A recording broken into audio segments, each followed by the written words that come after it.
Bapa, kami setia bukan dengan kekuatan kami. Kami setia karena Engkau lebih dahulu setia kepada kami, Tuhan. Ajari kami untuk setia kepadamu dalam segala hal apapun, Tuhan. Dalam segala apapun kami mau setia kepadamu, Tuhan. Dalam masa suka, dalam masa duka, kami mau setia kepadamu, Tuhan. Karena Kau pribadi gak pernah ngecewain kami.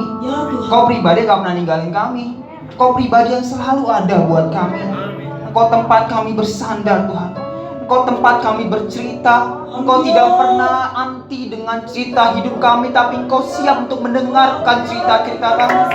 Engkau selalu siap untuk mengelus kami. Engkau selalu siap, Tuhan, untuk Bapa mengelap air mata kami. Bahkan Engkau siap untuk mendengar amarah kami, Tuhan.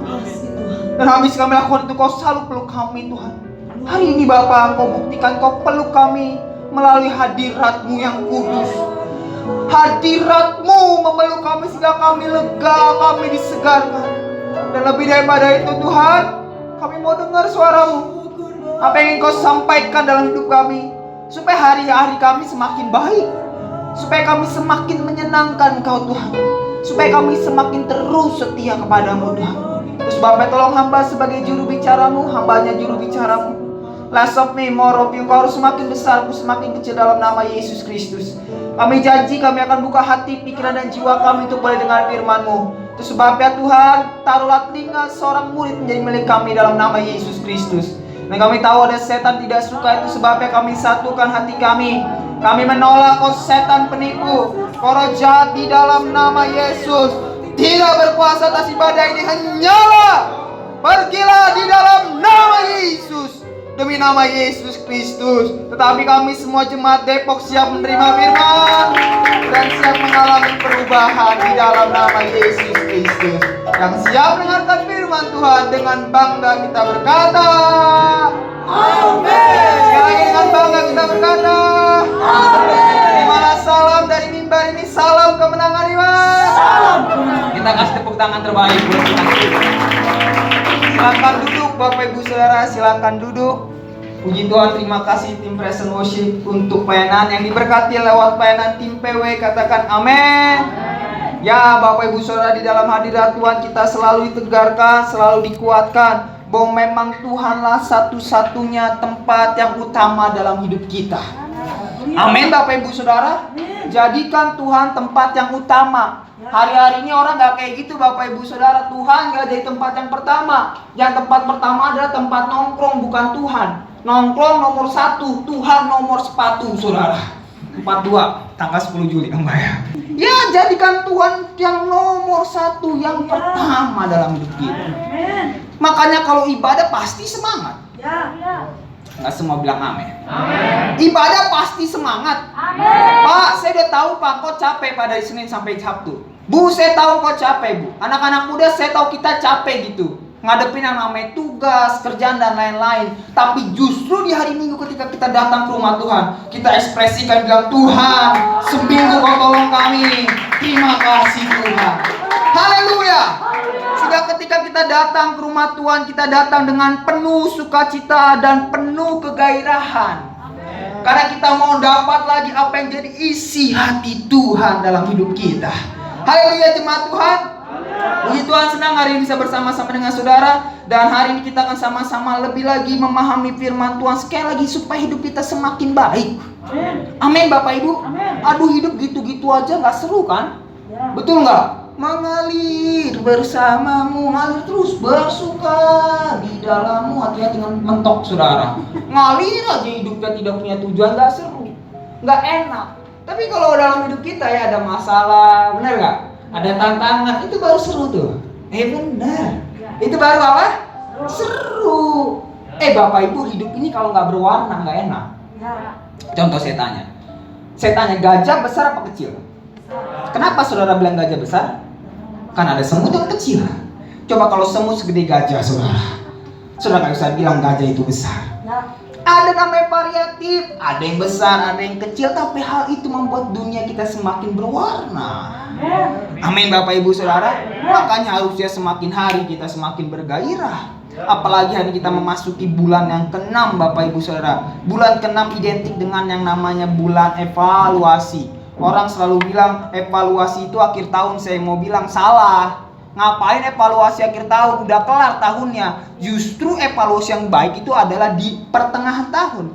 Sehingga kita bisa lihat, aduh, 6 bulan yang kebelakangan lalu, aduh banyak gagalnya. Awal tahun kan biasa gitu. Berjanji komitmen, nangis sampai air mata sama air ingus nggak bisa dibedain, saudara. Tuhan, baca Alkitab deh, baca Kejadian aman, baca Keluaran aman, masuk imamat berhenti semuanya, saudara. Ini apaan? Korban. Awal-awal Tuhan janji deh doa pagi, Tuhan janji deh doa pagi. Hari pertama aman 1 jam, hari kedua mulai turun 45 menit, sekarang kagak lagi doa, saudara. Nah justru di bulan ke-6 ini kita evaluasi supaya nanti 6 bulan ke depan kita bisa menyelesaikan apa yang jadi misi kita, apa yang kita kerjakan di awal tahun. Semakin baik. Baca Alkitabnya gimana, doanya gimana, mengampuninya gimana. Kira-kira semakin mengampuni apa enggak? Kalau ada orang fitnah dikit langsung kita fitnah balik, ya itu berarti belum mengampuni. Tapi kalau ada orang fitnah, kita tenang, kita berkati dia, itu baru mantap, saudara. Karena Alkitab berkata dalam Mazmur 140 ayat yang ke-12, pemfitnah pada akhirnya tidak akan tinggal di bumi, saudara. Iya, tapi jangan habis ini upload status ya. Mazmur 140 ayat 12, pemfitnah tidak mendapat tempat di bumi. Hashtag hanya Tuhan yang tahu, guys. Makin baik dan semakin baik. Apalagi hari kita sama-sama belajar firman Tuhan dengan tema sekalipun kekudusan kita tidak sempurna, tetapi kita boleh bisa menikmati kebaikan Tuhan. Itu sebabnya saya ajak saudara membuka firman Tuhan dalam 2 Tawarik pasal ke-30 ayat yang pertama sampai dengan ayat yang ke-27. 2 Tawarik 30 ayat pertama sampai dengan yang ke-27. Puji Tuhan, hari ini saya akan bawakan PowerPoint supaya lebih ringkas Bapak Ibu Saudara. Itu sebabnya sekali lagi saudara yang bawa Alkitab, saudara yang bawa catatan catat, saudara yang bawa handphone foto, saudara yang datang nggak bawa apa-apa, tuh pintu keluar di saudara. Silakan keluar. Oh enggak ya, pendetanya ngusir jemaat, saudara. Bapak Ibu, kita akan sama-sama boleh masuk ke PowerPoint saya. Akan sama-sama belajar lagi tentang hidup daripada Hizkia. Bagaimana Hizkia dikatakan sebagai raja yang sangat berkenan. Why berkenan? Karena dia melakukan hal yang baik, hal yang benar di mata Tuhan, sehingga apapun yang dia lakukan berhasil. Jadi catatan buat kita, apapun yang kita lakukan, asal kita lakukan yang benar, pasti berhasil. Amin Bapak Ibu Saudara. Yang mau berhasil katakan amin. Yang mau diberkati katakan amin. Ya, lakukan yang benar. Bapak Ibu jangan natap saya bilang kayak gini, Bang Anggi mata duitan, berkat. Bapak Ibu, berkat itu bukan bicara uang saja loh. Betul nggak? Keluarga harmonis berkat nggak? Berkat. Kalau makan cuma pakai tempe dan tahu, tak bisa nikmat seperti makan lengkoas. Makan rendah, berkat nggak? Berkat. Saudara bisa menikmati yang namanya tidur nyenyak, berkat nggak? Berkat. Uang memang bisa beli kasur yang empuk, tapi uang tidak bisa membeli yang namanya kenyamanan tidur. Uang bisa membeli makanan enak, tetapi uang tidak bisa membeli yang namanya selera makan. Makanya kalau kita bisa selera makan, saking banyaknya makan, perutnya melebar ke kanan dan ke kiri, itu berkat, saudara. Ini kayak kagak pada jarang makan semuanya, makanya ada yang bilang amin. Lihatnya Bang Anggi badannya kurus semuanya, Bang Anggi. Gimana Bang Anggi bilang diberkati? Itu berkat. Dan kiranya kita kerja itu, bilang Tuhan, aku ingin keluargaku, hidupku, apa yang kulakukan diberkati Tuhan. Amin Bapak Ibu Saudara. Next, kita udah belajar dari minggu ke minggu raja-raja Israel. Waduh, capek banget ketemu raja-raja Israel yang di atas, yang merah semuanya, jahat semuanya. Kita tahu waktu itu raja pertama adalah Saul, lalu digantikan Daud. Daud digantikan Salomo. Nah, habis Salomo pecah 10 suku ke atas dan 2 suku ke bawah. Dan hari ini boleh next kita akan sama-sama belajar mengenai Raja Hezekia atau Raja Hizkia. Hizkia dikategorikan sebagai raja yang baik karena yang baik adalah hijau. Boleh balik ke atas dulu. Yang baik adalah yang hijau, yang merah adalah yang jahat. Dia dikatakan raja yang baik. Tapi saya setuju ada seorang penafsir Alkitab, dia beri kategori itu bukan 2 tapi 4. Yaitu yang pertama ada the best, yang kedua good, yang ketiga evil, itu buruk, dan yang terakhir sangat buruk. Hizkia di mana? Paling atas, top. Satu jajaran sama Raja Daud. Bahkan dia di atas Daud dibilang. Dan hari kita mau lihat bagaimana kenapa dia bisa diberkati Tuhan. Dan kiranya ketika kita belajar mengenai Raja Hizkia, kita berkata, Tuhan, aku ingin juga seperti Raja Hizkia, Tuhan. Memang tidak jadi raja, Tuhan, tapi berkat Tuhan dalam hidup Hizkia jadi milikku. Makanya hari ini boleh next kita akan melihat bahwa bukti akan melihat bukti bahwa hanya orang yang bersungguh-sungguh itulah yang disertai dan diberkati oleh Tuhan. Ada 3 prinsip B yang menjadi prinsip Hizkia. Yang pertama adalah bersungguh-sungguh. Boleh next. Bersungguh-sungguh. Segala yang dilakukan atas dasar kesungguhan. Apa saudara? Kesungguhan hati. Nanti akan belajar. Kiranya setelah khotbah ini saudara merubah hidup saudara supaya sungguh-sungguh. Bersungguh-sungguh. Yang kedua, dia berprioritas hidup. Dia menyadari semua karena Tuhan. Bisa kerja? Nggak dijawab. Bisa kerja? Karena Tuhan. Saya sendiri yang nanya, saya sendiri yang jawab saudara. Bisa kerja? Bisa hidup? Iya. Bapak Ibu, yang penting kita bisa hidup. Walaupun masih banyak kekurangan, yang penting bisa hidup. Ada kesempatan untuk memperbaiki, amin. Itu karena Tuhan. Bisa napas? Bisa sekolah? Yes, itu Hizkia. Dan terakhir, dia bertobat dan membuang berhala. Kita akan lihat bagaimana yang bersungguh-sungguh. Next, dikatakan dalam 2 Tawarik 31 ayat 20-21. Demikianlah perbuatan Hizkia di seluruh Yehuda. Ia melakukan apa yang baik. Saya tanya, bagus nggak? Bagus? Yes. Apa yang jujur? Bagus? Bagus ini. Dia nggak seperti tim PW. Biasanya tim PW gitu. Di mana OTW padahal baru mandi, saudara. Ini jujur dia nggak mungkin bohong dia. Dan apa yang benar? Bagus? Bagus. Di dalam hadapan Tuhan Allahnya. Tapi kita lihat apa yang membuat dia berhasil. Dalam setiap usaha yang dimulainya untuk pelayanannya terhadap rumah Tuhan dan untuk pelaksanaan Taurat dan perintah Allah, ia mencari Allahnya. Semuanya dilakukannya dengan apa? Dengan apa Bapak Ibu Saudara? Segenap hati, sehingga akibat dari segenap hati segala usahanya gagal. Oh, salah baca saya. Sehingga segala usahanya gagal, bangkrut, hancur. Tidak, tapi apa? Berhasil. Mau berhasil dalam keluarga, sungguh-sungguh. Mau berhasil dalam pendidikan, sungguh-sungguh.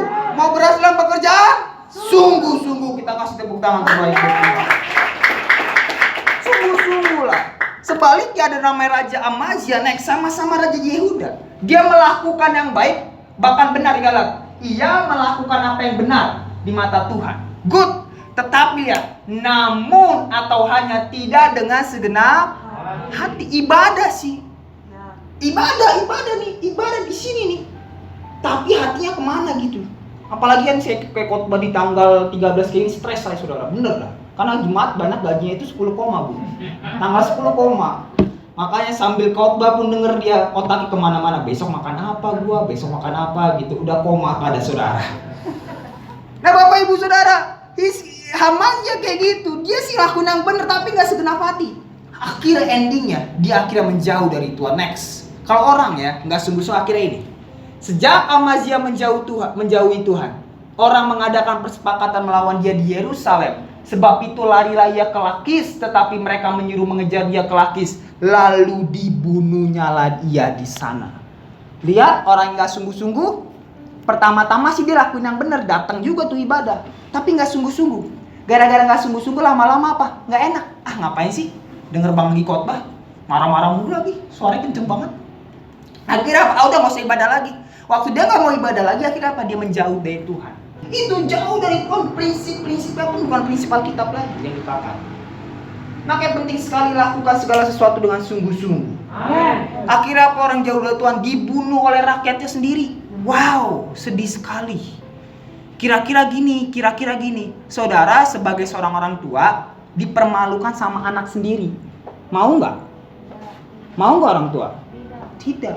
Atau anak. Saudara dipermalukan oleh orang tua sendiri. Anakku itu emang nggak bener itu. Ini dia nih. Memang nggak bunuh secara fisik tapi bunuh karakter. Itulah orang yang menjauh daripada Tuhan. Temannya sendiri pun, orang di dalam lingkarannya pun malah menjauhi dia, bahkan menjatuhkan dia. Tetapi orang yang bersungguh-sungguh sama Tuhan akan dipakai Tuhan untuk memberikan dampak buat orang lain. Sehingga apa yang dia lakukan orang mau ikut bersama-sama mengerjakan. Lihat, mengapa orang mau bekerja sama dengan kita, orang yang bersungguh-sungguh. Boleh next. Pertama, karena kita melakukan kebenaran. Kita sungguh-sungguh, kita lakukan kebenaran. Sehingga apa? Tuhan mengurapi kita, memberi kita hikmat, kuasa, bahkan kasih. Sehingga kalau kita berbicara, orang bilang, betul nih, setuju nih, yang dia omongin benar. Yang kedua, kalau orang sungguh-sungguh sama Tuhan, dekat sama Tuhan, gak jauh dari Tuhan, apa? Dia kasih manfaat.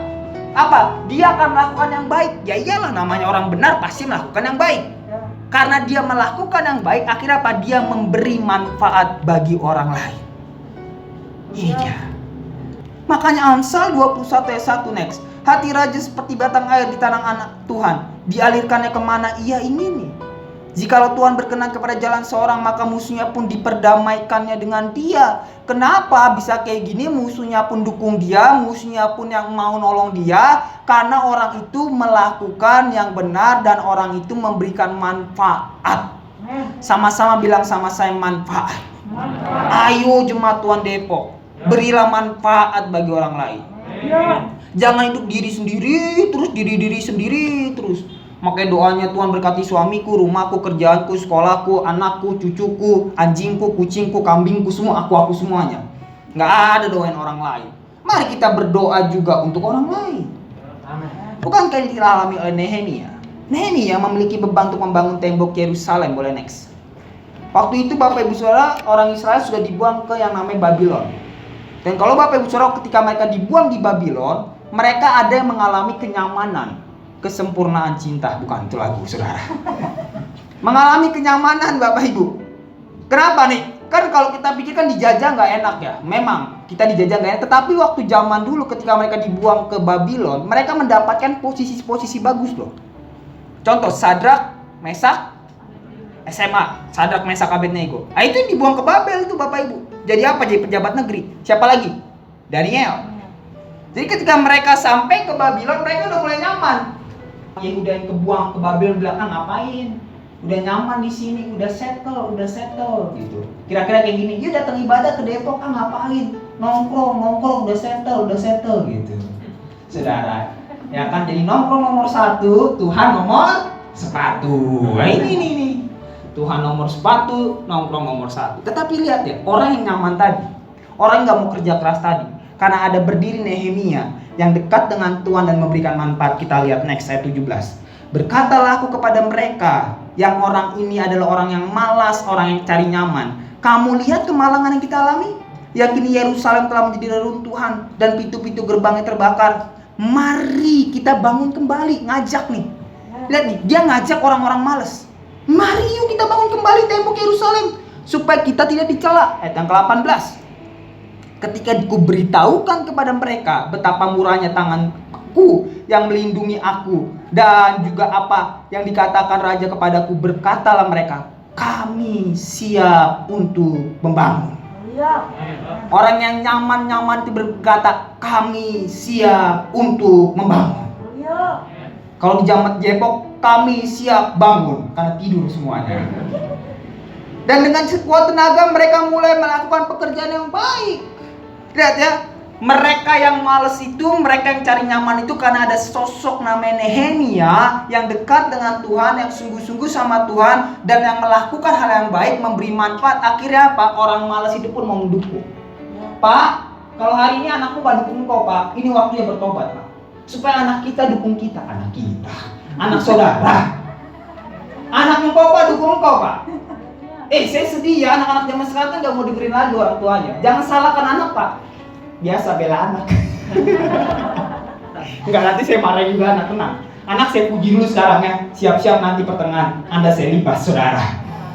Tadi saya mau bilang ya orang tua ya. Saya mau bilang kalau anakmu gak mau dengerin engkau, ada yang perlu salah, ada yang salah. Jangan-jangan kita gak deket sama Tuhan. Jangan-jangan orang tua gak kasih manfaat baik buat anaknya. Makanya ketika orang tua ngomong gak didengerin. Tapi kan Bang, aku udah kasih mobil Bang. Alamak, luar biasa sekali ya men, Sultan. Aku udah kasih mobil, kasih uang Bang, kasih harta sekolah yang mahal Bang, kasih biaya semuanya Bang. Tapi kenapa Bang dia gak mau dengerin saya? Ya, karena yang dia butuhkan bukan itu semuanya. Itu dibutuhkan Andi Maringan, itu bukan dia. Dia butuhnya apa? Dia butuhnya telinga saudara. Jadi saya mau bilang Bapak Ibu Saudara, kenapa orang bisa nggak dukung kita? Karena kita nggak kasih manfaat. Makanya pertanyaan buat kita, apakah yang kita lakukan, boleh next, apakah yang kita lakukan memberi manfaat bagi orang lain atau orang banyak? Ayo, kerja kasih manfaat buat orang lain nggak? Kuliah kasih manfaat buat orang lain nggak? Kalau belum, mari kita sama-sama. Makanya di dalam 1 Korintus 10 ayat 27-24 berkata, janganlah seorang pun yang mencari keuntungannya sendiri, tetapi hendaklah tiap-tiap orang mencari keuntungan orang lain. Saya suka banget arti kata mencari berasal dari kata JT itu, artinya mengejar. Mengejar kayak mana Bapak Ibu? Lari dia. Saya lari nggak ada yang khotbah saudara. Nah itu lari dia kencang. Kan bahaya terus saya dimarahin sama Kalbi dah saudara. Mana khotbahnya lari nggak? Mencari keuntungan orang lain nggak? Mengejar, berusaha memperoleh, mengusahakan, sengaja mencari dan terakhir berhasrat. Hasratnya bukan buat diri sendiri tetapi buat orang lain. Makanya saya ngerti kitab Wahyu pasal 3 14-16 mengatakan betapa Tuhan sangat benci dengan orang yang tidak memberi manfaat bagi orang lain. Dikatakan, dan tuliskanlah kepada malaikat jemaat di Laodikia, garis bawahi kata Laodikia, inilah firman dari Amin, saksi yang setia dan benar, permulaan dari ciptaan Allah. Aku tahu segala pekerjaanmu. Tuhan tahu kita sungguh-sungguh apa enggak, Tuhan tahu. Aku tahu segala pekerjaanmu, engkau tidak dingin atau enggak panas. Makanya Tuhan bilang alangkah baiknya jika kau dingin atau panas. Saya pelajari ya kenapa Tuhan ngomong begini. Boleh next. Ternyata di Laodikia ada aliran sumur atau aliran air seperti ini. Jadi di sini Laodikia, di sini Hierapolis, di sini Kolose. Nah jadi Bapak Ibu Saudara, kalau orang-orang Laodikia ingin yang namanya mendapatkan kesembuhan dari penyakitnya, dia harus ke Hierapolis untuk apa? Untuk dapat air panas. Dia minum air panas, minum saya. Jangan tertukar saudara. Ntar kita buat film air minum yang tertukar kan bahaya. Berkatnya beda enggak ya? Ya, dia perlu pergi ke Hierapolis untuk minum air panas. Untuk apa Bapak Ibu?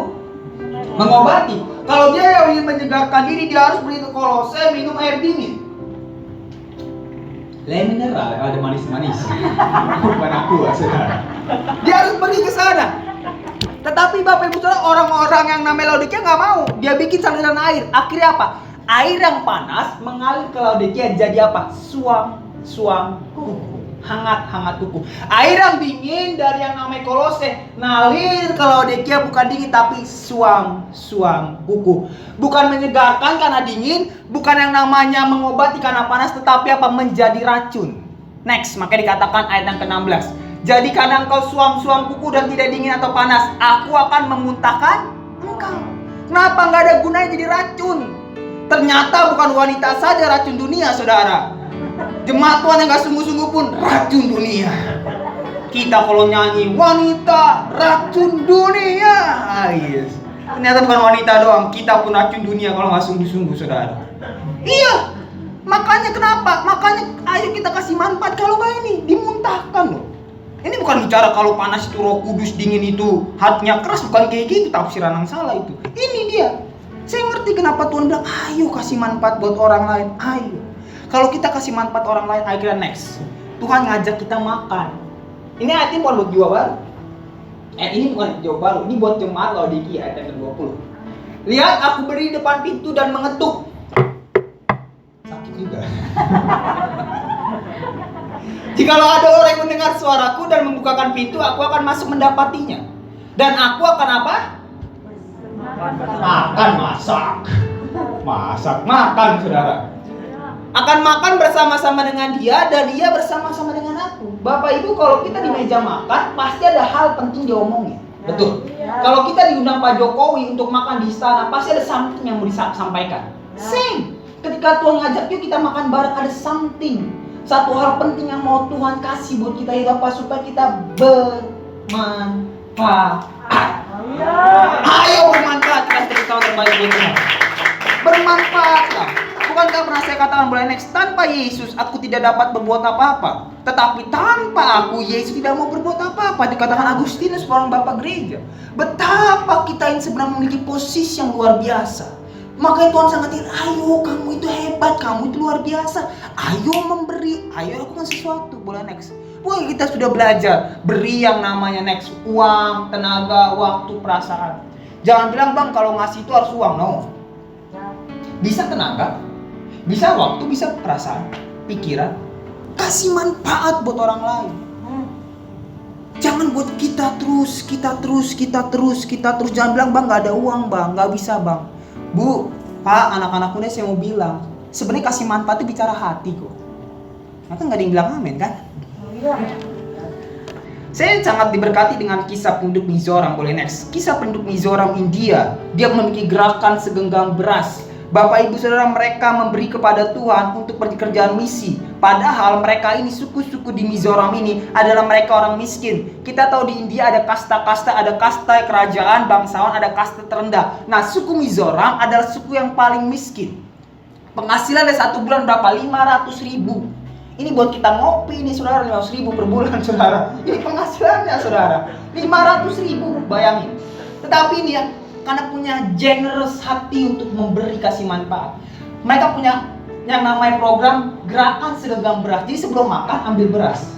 Ini bukan tentang persembahan. Ambil beras, taruh, makan. Besok mau makan ambil beras dulu, sebelum masak taruh. Nah hari Minggu mereka kumpulkan. Masuk yang namanya taruh di gereja, dikumpulkan. Soal tahu, 1 tahun penghasilan mereka dari jual beras itu adalah berapa? 13 juta dolar. Itu kalau dirupiahkan kurang lebih 160 miliar. Makan kerupuk hanyut kita semua saudara. Bisa bayangin? Padahal orangnya kekurangan. Jadi bicara manfaat, bicara memberi itu bicara hati. Maukah kita bermanfaat bagi orang lain? Mau kita memberi kepada orang lain? Dan saya mau bilang harusnya kita lakukan ini karena ini identitas kita Bapak Ibu. Ini next, identitas kita sebagai alat untuk memberkati orang lain. Ini identitas kita. Bahkan kita dikatakan garam. Alkitab nggak bilang kayak gini, jadilah garam. No. Tapi kamu adalah garam. Kalau nggak percaya coba saudara jilat tangan saudara, pasti asin. Garam saudara. Amin Tuhan. Haleluya. Kita garam, nggak perlu jadi garam. Saudara sudah garam. Kan kerap kali kita gitu, nggak mau pergi bermanfaat, makanya ngumpul di gereja. Makanya jadi gudang garam, saudara. Ini dia bahaya. Ayo garamnya berfungsi gitu loh. Kita terang, nggak dibilang, ayo jemaat Tuhan jadilah terang. Enggak, kita adalah, kamu adalah terang dunia kata kita. Kan kerap kali kita gitu terangnya saking terang-terangan di gereja. Makanya apa? Pada buta. Bener, coba main center-centeran, masih pada buta semua itu. Mari ayo keluar. Bawa terang saudara kepada dunia yang gelap. Bawa garam saudara kepada dunia yang tawar. Sehingga akhirnya saudara bisa memberikan manfaat. Sehingga orang lain akan mendukung saudara. Akan mau bekerja sama dengan kita semuanya. Apalagi yang terakhir kita adalah ambasadornya Tuhan. Wow, betapa berharganya kita. Engkau mahal Pak, engkau mahal Bu, engkau mahal anak-anak muda. Makanya kadang saya greget gitu kalau anak muda itu lemes banget gitu. Bener. Kayak pengen saya tendang. Tapi takut dosa saudara. Iya. Kita ini lihat, kita alat untuk memberkati orang lain. Kita adalah identitas kita tuh garam. Kita itu terang, saudara terang. Bang, tapi bang aku orang miskin. Maka miskin gak miskin kalau bicara mengenai manfaat. Sekali lagi miskin itu bisa jadi manfaat kok. Terakhir kita adalah duta besar Tuhan. Makanya Roma 10 ayat 13-14 berkata, sebab barang siapa yang berseru kepada nama Tuhan akan diselamatkan. Tetapi bagaimana mereka dapat berseru kepadanya jika mereka tidak percaya? Saya suka buat cara Paulus supaya ngingetin jemaat betapa mereka adalah ambasador, juru bicara Tuhan. Bagaimana mereka dapat percaya kepada dia jika mereka tidak mendengar tentang dia? Bagaimana mereka mendengar tentang dia jika tidak ada yang apa? Makanya ayo kita beritakan kebaikan Tuhan. Amin. Wow, luar biasa. Kesimpulan yang saya berikan, bukan khotbah hari ini, tapi poin pertama adalah next. Kehidupan anak Tuhan seharusnya berfokus kepada orang lain untuk memberi makna. Hal ini membuat kehadirannya terasa, bahkan apa? Orang bilang nggak ada lo, nggak rame. Jangan sampai 4 L apa? Lu lagi, lu lagi. Udah dia ditraktirin Bu, dia yang paling makan banyak Bu. Ini bahaya saudara. Nggak kasih manfaat itu. Kalau bisa di bumi anguskan aja itu kan. Baru kita kirim karangan bunga. Ya, kasih manfaat, kasih makna sehingga kehadiran kita terasa, bahkan ketidakhadiran kita terasa. Aduh, dia kemana ya? Kalau ada dia pasti semuanya happy. Kalau ada dia pasti semuanya baik. Kiranya kita kejar itu dan hidup kita boleh jadi makna bagi orang lain. Kita kasih dulu dong tepuk tangan terbaik buat kita.